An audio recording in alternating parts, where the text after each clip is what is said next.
इतने बुरी तरीके से मारा जा रहा है, कपड़े फाड़ दिए जा रहे हैं, इतनी दो हत्थों लाठी मारा जा रहा है। मतलब क्या लड़के क्या लड़कियां इतनी बुरी तरीके से मारा जा रहा है, ये बर्दाश्त के बाहर। BPSC Bihar public service commission नहीं लगता, BPSC actually British public service commission. Jana Gana मन अधिनायक जय है, ये हमारे देश का राष्ट्रगान है, ये गर्व है।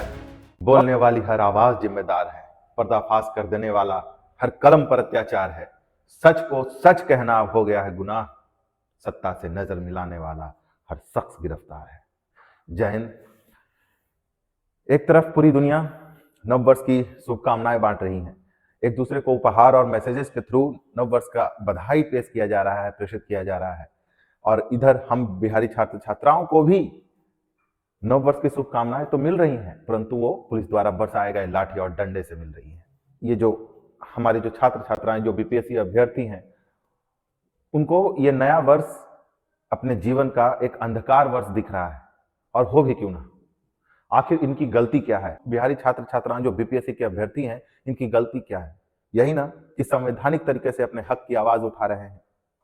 BPSC Bihar public service commission अब नहीं लगता, BPSC actually British public service commission है। देख सकते हैं आप, तख्तियां लेकर कुछ इसी तरह से हमारे बीपीएससी अभ्यर्थी आंदोलन कर रहे हैं शांतिपूर्ण तरीके से। पर अंग्रेजों की जैसे दमनात्मक कार्रवाई हुआ करती थी ब्रिटिश शासन के तहत, उसी तरह की कुछ कार्रवाई पटना की सड़कों पे हम बिहारी अभ्यर्थियों के साथ की गई।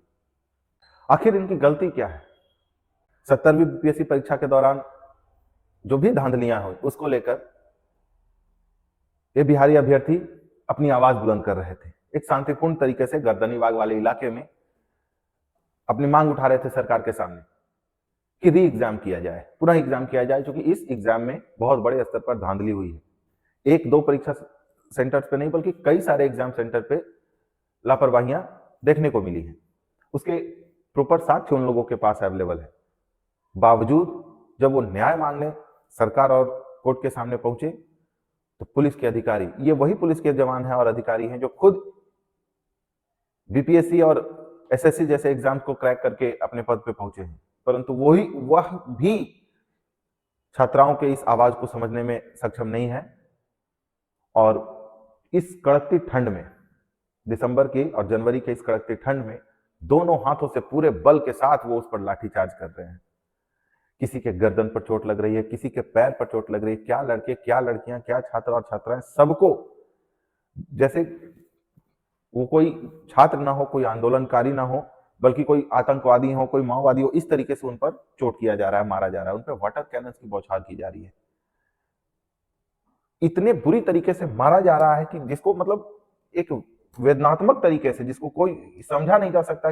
बीपीएससी अभ्यर्थी के छात्र छात्राएं हाथ में तिरंगा झंडा लेकर, अपने देश में, अपने राज्य में हाथ में तिरंगा झंडा लेकर राष्ट्रगान का आह्वान कर रहे हैं, जन गण मन अधिनायक जय हे का वाचन कर रहे हैं।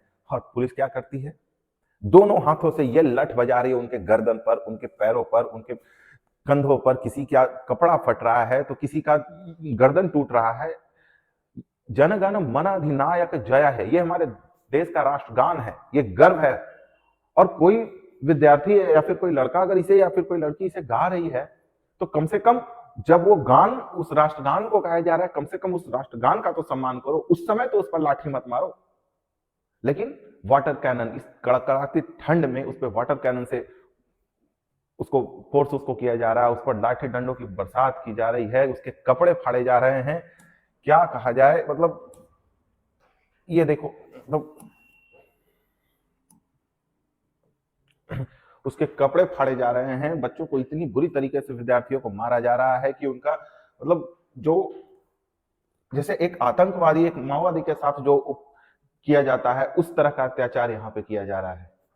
इनको क्या बताओ, हाथों में तख्तियां लिए, हाथों में एक तख्ती लिए वो अपने आवाज, अपने मांग को उठा रहे हैं, राष्ट्रगान का आह्वान कर रहे हैं, हाथों में तिरंगा लिए हुए आपके सामने खड़े हैं, और ऊपर से आदेश है सरकार का, दोनों हाथों से मतलब लठ बजाया जा रहा है उन पर, इस तरीके से मारा जा रहा है गधों की तरफ। जैसे वो अंग्रेज के जमाने में जैसे हुआ करता था, उसी तरह का कुछ यहाँ किया जा रहा है। ये एक्सेप्टेबल नहीं है। इतने बुरी तरीके से मारा जा रहा है, कपड़े फाड़ दिए जा रहे हैं, इतनी दो हत्थों लाठी मारा जा रहा है। मतलब जैसे ब्रिटिश के जमाने में हुआ करता था वैसे ही। और इन विद्यार्थियों का क्या अपराध है? यही ना कि अपने न्याय के लिए, अपने आप को जस्टिस दिलाने के लिए एक उज्जवल भविष्य का ये सपना देख रहे हैं। इनका भी एक मजबूत दृढ़ इच्छा शक्ति है कि हम भी कल होकर अधिकारी बने, देश के विकास में अपना योगदान स्थापित कर सके। इसके लिए वो हाथों में तख्तियां लेकर शांतिपूर्ण तरीके से आपके सामने मांग कर रहे हैं और आप इसे इस तरीके से, इस कड़कड़ाते ठंड में इस तरीके से पीट रहे हैं।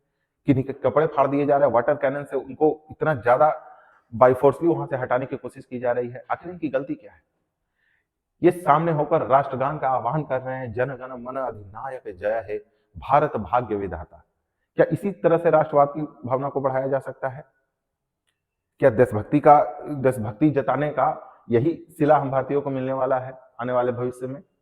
क्या अपने अधिकारों की मांग करना इतना बड़ा जुर्म है कि हमें मतलब गधों की तरह पीटा जा रहा है? ये वही पटना का गांधी मैदान है जहां पर 1974 में लोकनायक जयप्रकाश नारायण ने संपूर्ण क्रांति का नारा देते हुए पूरी कांग्रेस की सत्ता को हिलाकर रख दिया था। इसलिए छात्र शक्ति भारत की सबसे बड़ी शक्ति है, इसे चुनौती न दें। और कृपया इस तरह की बर्बरता कहां तक अक्षम्य है, ये नहीं किया जा सकता। बस हम यही मांग करेंगे, बीपीएससी अभ्यर्थियों की आवाज को दबाया ना जाए, उसके समाधान निकालने की तरफ आगे बढ़ा जाए। आखिर क्या मांग है उसे सुना जाए, एक डेलीगेशन भेजा जाए विद्यार्थियों के पास गवर्नमेंट का, और समझा जाए कि आखिर समस्या क्या है, उसके बाद उसके समाधान पर विचार किया जाए। दबाने से कोई आवाज नहीं दब सकती, और खासकर छात्र शक्ति तो कभी भी परास्त नहीं हो सकती। जय हिंद।